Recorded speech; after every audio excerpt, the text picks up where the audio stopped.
Hello students, आज की class में हम टाइप्स ऑफ कटिंग फ्लूइड्स पढ़ने वाले हैं। तो basically types of cutting fluids हम इसलिए पढ़ते हैं कि जब भी हम लोग मशीनिंग ऑपरेशन परफॉर्म करते हैं वहाँ पे काफ़ी हीट जनरेट होती है टूल चिप इंटरफेस पे या शीयर प्लेन पे। तो उस हीट को रिमूव करने के लिए या रिड्यूस करने के लिए हम लोग कटिंग फ्लूइड्स का इस्तेमाल करते हैं। और भी बहुत सारे फंक्शंस हैं, आगे आने वाली क्लासेस में हम देखेंगे।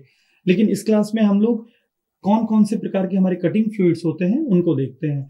तो नॉर्मली हमारे कटिंग फ्लूइड्स में हमारा एयर आता है, वाटर आता है, ऑयल बेस्ड कुछ फ्लूइड्स होते हैं, मिक्स्ड ऑयल्स होते हैं, इमल्सन्स, सॉल्युबल ऑयल्स होते हैं, एक्टिव ऑयल्स होते हैं और सॉलिड फ्लूइड्स होते हैं।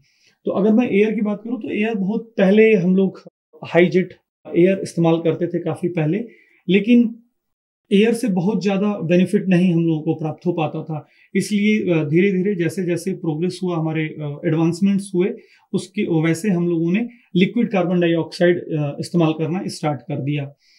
लिक्विड कार्बन डाइऑक्साइड बहुत इफेक्टिव होता है, हमारे बहुत इफेक्टिव कटिंग फ्लूइड है, लेकिन उसका कॉस्ट ज़्यादा हाई होता है। इसलिए केवल जहाँ पे कम कॉस्ट का मशीनिंग प्रोसेस हो रहा हो वहीं पे हम लोग एयर को इस्तेमाल कर सकते हैं, लिक्विड कार्बन डाइऑक्साइड को नहीं इस्तेमाल कर सकते हैं। लेकिन अगर मान लीजिए ज़्यादा कॉस्ट हम लोग बियर कर सकते हैं किसी पर्टिकुलर मशीनिंग ऑपरेशन में, तो वहाँ पर हम लोग लिक्विड कार्बन डाइऑक्साइड को इस्तेमाल कर सकते हैं।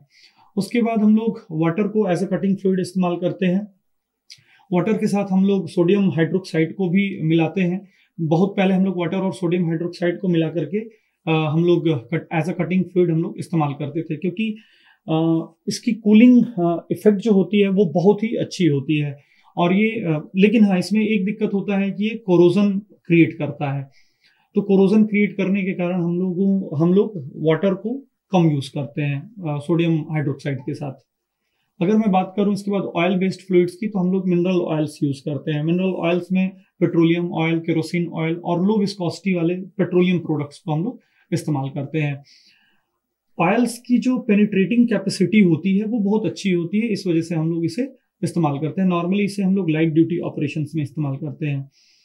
अगर ऑयल्स में मैं बात करूं तो ऑयल्स में हम लोग फिक्स्ड और फैटी ऑयल्स इस्तेमाल करते हैं। फैटी ऑयल्स में हमारा animal oils, vegetable oils, synthetic type के इक्विवेलेंट्स यूज होते हैं। इसके बाद अगर मैं मिक्स्ड ऑयल्स की बात करूं तो मिक्स्ड ऑयल वो ऑयल्स होते हैं जिसमें हम लोग फैटी ऑयल्स और मिनरल ऑयल्स को मिक्स कर देते हैं। उसके बाद अगर मैं बात करूं इमल्सन्स और सॉल्युबल ऑयल की, तो सॉल्युबल ऑयल या इमल्सन्स में हम लोग लगभग 60 to 80% वाटर रखते हैं, उसके साथ मिनरल्स रखते हैं और फिर सोप को मिलाते हैं। इस प्रकार से हमारा इमल्सन या सॉल्युबल ऑयल बनता है। इसके साथ साथ हम लोग एक्टिव ऑयल्स भी इस्तेमाल करते हैं। एक्टिव ऑयल्स में बेसिकली जो हमारा मिक्स्ड ऑयल होता है उसमें हम लोग सल्फर या क्लोरीन मिला देते हैं। तो सल्फर और क्लोरीन जब एक्टिव ऑयल में मिलाते हैं तो उसे हम लोग एक्टिव ऑयल्स बोलते हैं। सॉरी, मिक्स्ड ऑयल्स में जब हम लोग सल्फर और क्लोरीन मिलाते हैं उसे हम लोग एक्टिव ऑयल बोलते हैं। इसकी लुब्रिकेटिंग कैपेसिटी और कूलिंग क्वालिटी बहुत अच्छी होती है, इस वजह से हम लोग इसे कटिंग फ्लूइड्स में इस्तेमाल करते हैं। इसके साथ साथ हम लोग सॉलिड फ्लूइड्स का भी इस्तेमाल करते हैं। सॉलिड फ्लूइड्स में स्टिक वैक्सेस आते हैं, ग्रीस आता है और कुछ लुब्रिकेंट्स आते हैं। सो ये कुछ particular types of cutting fluids थे। That's all for today's class. Thank you.